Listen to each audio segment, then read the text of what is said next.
Good morning dear students. आज का हमारा वीडियो है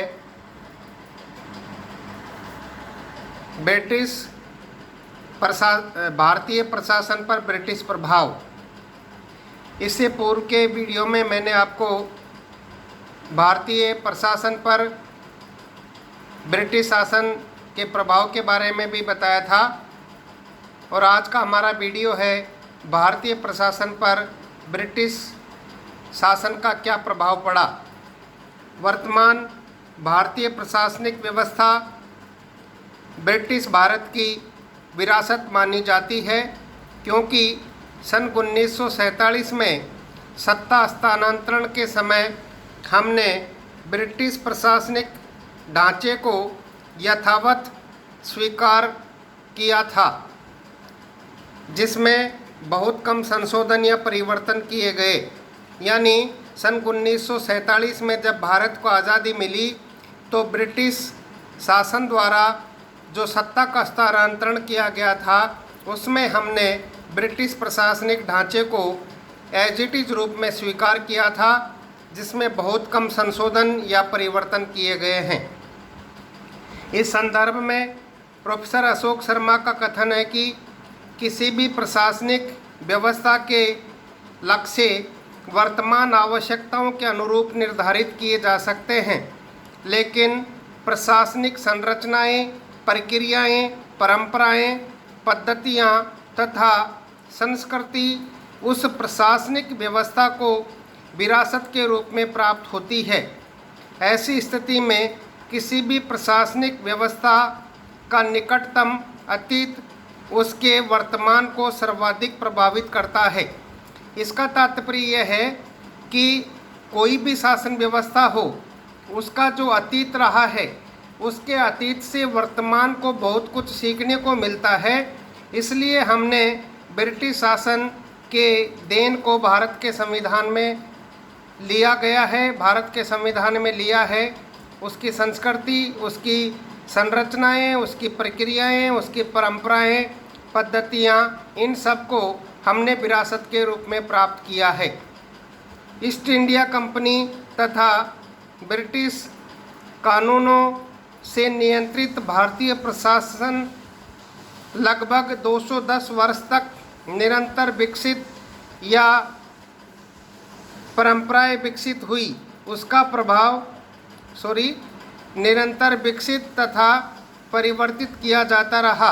इस दौरान जो प्रक्रियाएं या परंपराएं विकसित हुई, उसका प्रभाव आज भी भारतीय प्रशासनिक तंत्र पर स्पष्ट रूप से दिखाई देता है, जो निम्नानुसार है।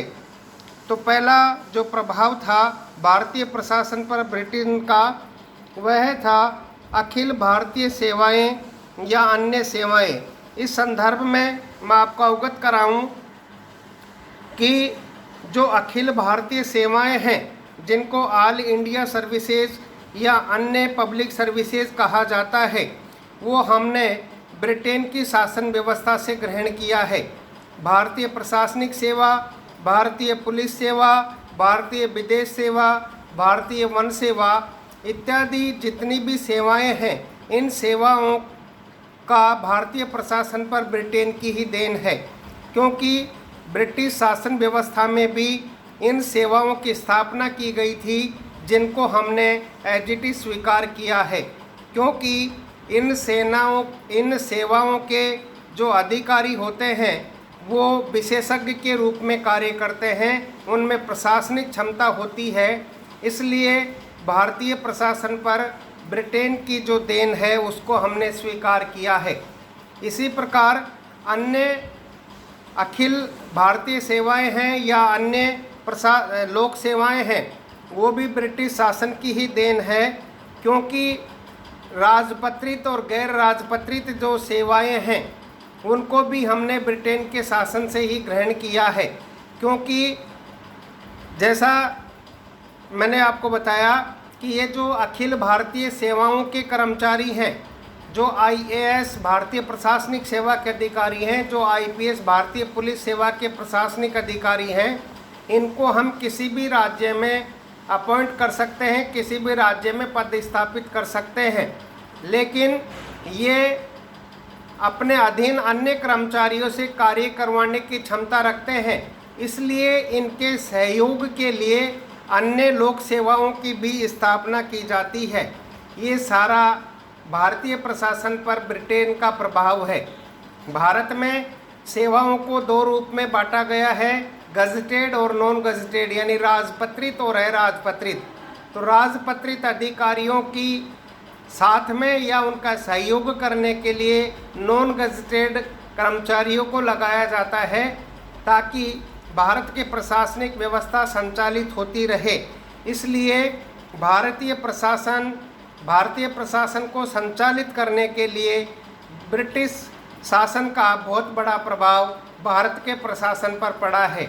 इसलिए जो इसकी मुख्य विशेषता है, या हमने भारतीय प्रशासन में जो ब्रिटेन का सबसे अधिक प्रभाव दिखाई देता है, वो है अखिल भारतीय सेवाएं एवं अन्य लोक सेवाएं। दूसरा है सचिवालय व्यवस्था। इसका तात्पर्य होता है कि सचिवालय जो सेक्रेटेरिएट सिस्टम है इंडिया में, वो भी हमने ब्रिटिश शासन से ही ग्रहण किया है। सचिवालय वह उच्च प्रशासनिक संगठन है जिसमें राजनीतिक मंत्री या सचिव, विभाग का प्रशासनिक अधिकारी तथा उसके अन्य कार्मिक प्रतिस्थापित रहते हैं। यानी सचिवालय का तात्पर्य होता है जहां सचिव, जो भारतीय प्रशासनिक सेवा के उच्च अधिकारी होते हैं, वो राजनीतिक मंत्रियों के साथ बैठकर विभिन्न कार्यों का संपादन करवाते हैं। वो सचिवालय या सेक्रेटेरिएट सेवा के सदस्य होते हैं। सचिव प्लेसालय अर्थात सचिवों का घर नामक यह व्यवस्था संघीय स्तर पर केंद्रीय सचिवालय तथा राज्यों में राज्य सचिवालयों के रूप में परिवर्तित होती है। इसका तात्पर्य होता है कि सेंट्रल लेवल पर केंद्रीय सचिवालय होता है और राज्य लेवल पर राज्य सचिवालय होते हैं, जो विभिन्न प्रशासनिक कार्यों का संचालन करते हैं, जो मंत्रियों को सलाह और सहयोग देने का कार्य करते हैं। अंग्रेजी शासन काल में विकसित सचिवालय आज भी नीति, कानून या कार्यक्रम निर्माण एवं नियंत्रण का महत्वपूर्ण अंग है, जो मुख्यतः मंत्रियों को उनके कार्यों में परामर्श देने के लिए बनाया गया है। सचिवालय द्वारा निर्मित नीति एवं कानूनों को व्यवहारिक स्तर पर क्रियान्वित करने हेतु अन्य कई प्रकार के कर्मचारी संगठन जैसे निदेशालय, बोर्ड, आयोग, निगम इत्यादि संगठित किए गए हैं।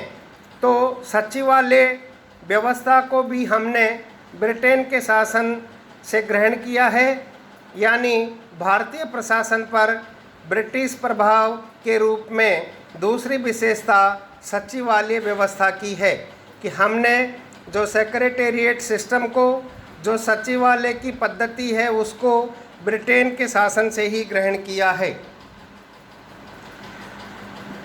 तीसरी है नौकरशाही की कठोर प्रणाली। इसका तात्पर्य होता है कि प्रशासनिक कार्यों की पूर्ति हेतु कानूनों, नियमों तथा प्रक्रियाओं की कठोर प्रणाली और फाइल व्यवस्था की शुरुआत ब्रिटिश काल में हुई। चूँकि अंग्रेज अधिकारी आम भारतीयों को झूठा, गंवार व जहील व्यक्ति कहकर प्रताड़ित करते थे, अतः प्रत्येक प्रशासनिक कार्य में लंबे चौड़े फार्म, शपथ पत्र, चिकित्सा प्रमाण पत्र तथा राजपत्रित अधिकारी से प्रमाण पत्र लेने इत्यादि की प्रक्रियाएं निर्धारित की गई थी, जो आज भी भारतीय लोक प्रशासन में यथावत जारी है। जहां तक गजट के प्रकाशन का प्रश्न है, यह प्रक्रिया सर्वप्रथम 18 जनवरी 1964 को प्रकाशित गजट से शुरू हुई। गजट से मिलता जुलता शब्द गजेटियर्स भी है, जो किसी स्थान, संस्कृति, नाम तथा पर्यावरण संबंधी जानकारी का दस्तावेज होता है। ब्रिटिश काल में ब्रिटिश शासकों को imperial gazetteers of India, provincial gazetteers तथा डिस्ट्रिक्ट गजेटियर्स के माध्यम से जानकारी मिलती थी। लोक सेवकों में जनता से श्रेष्ठ, पृथक तथा स्वामी समझने की प्रवृत्ति अंग्रेजी प्रशासन का परिणाम कही जाती है। स्वतंत्र भारत में इस गुलाम मानसिकता के अतिरिक्त नौकरशाही में अन्य कई दोष विद्यमान हैं। साहब संस्कृति, बाबूराज की शुरुआत भी ब्रिटिश प्रशासन की ही देन है, जो आज संपूर्ण भारतीय प्रशासन की विशिष्ट पहचान बन चुकी है। तो कहने का तात्पर्य यह है कि जो नौकरशाही ब्यूरोक्रेसी की कठोर कार्य प्रणाली है, वो भी हमने या उस पर भी ब्रिटिश प्रभाव देखने को मिलता है भारतीय प्रशासन पर। आज भारतीय प्रशासन में चूँकि ब्यूरोक्रेसी का बोलाबाला है और ये ब्यूरोक्रेसी द्वारा विभिन्न प्रकार के कार्यक्रम किए जाते हैं, इसलिए चूँकि अंग्रेज अधिकारी भारतीयों पर विश्वास नहीं करते थे, अतः प्रत्येक प्रशासनिक कार्य में उनसे लंबे चौड़े फार्म भरवाए जाते थे। शपथ पत्र, चरित्र प्रमाण पत्र, राजपत्रित अधिकारी से सर्टिफिकेट इत्यादि प्रक्रियाएं निर्धारित की थी, जो ब्रिटिश प्रभाव की देन है। इसलिए ब्यूरोक्रेसी में जो रिजिड सिस्टम है, जो कठोर कार्य प्रणाली है, उसकी शुरुआत भी ब्रिटिश शासन से हुई, जिसका प्रभाव भारतीय प्रशासन पर देखने को मिलता है। चौथी विशेषता है संघीय व्यवस्था एवं राष्ट्रीय एकता। इसमें कोई संदेह नहीं कि अंग्रेजों ने विशाल भारत को एक सूत्र में बांधने का सफल प्रयास किया था, और वह प्रयास था संघीय व्यवस्था, जिसका तात्पर्य होता है शासन संचालन को केंद्र तथा प्रांतीय स्तर पर विभक्त करके संघीय क्षेत्रों की शुरुआत ब्रिटिश शासन में हो चुकी थी। चूँकि भारत देश बहुत बड़ा विशाल देश था और उसमें एक सरकार द्वारा शासन करना संभव नहीं था, इसलिए केंद्र और प्रांतीय स्तर पर संघीय ढांचे के रूप में जो शक्तियों का विभाजन किया, उसकी शुरुआत भी ब्रिटिश शासन में हो चुकी थी। इसी प्रकार राष्ट्रीय सुरक्षा तथा एकता के महत्वपूर्ण कार्य जैसे सेना, विदेशी संबंध, रेलवे, डाक तार, दूरसंचार इत्यादि केंद्र को सौंपे गए, ताकि प्रांतीय स्तर पर असमानता के कारण खतरा उत्पन्न न हो। प्रशासनिक कार्यों या विषयों को संघीय, प्रांतीय या समवर्ती सूची में विभक्त किया गया, जो सन 1935 के अधिनियम से प्रभावित है। यद्यपि भारतीय संघीय शासन व्यवस्था वाला देश है, फिर भी इकहरी नागरिकता, राज्यपाल का केंद्र द्वारा मनोनयन तथा केंद्र के अधिक अधिकार विचित्र संघीय व्यवस्था को सिद्ध करते हैं। इसका तात्पर्य यह है कि भारत में जो संघीय व्यवस्था का स्ट्रक्चर है, उसको भी हमने, उसकी शुरुआत भी ब्रिटिश शासन में हो चुकी थी, क्योंकि भारत देश विशाल राष्ट्र था और ब्रिटिश शासन काल के दौरान से ही यह संभव नहीं था कि इतने विशाल राष्ट्र पर एक सरकार द्वारा नियंत्रण किया जा सके।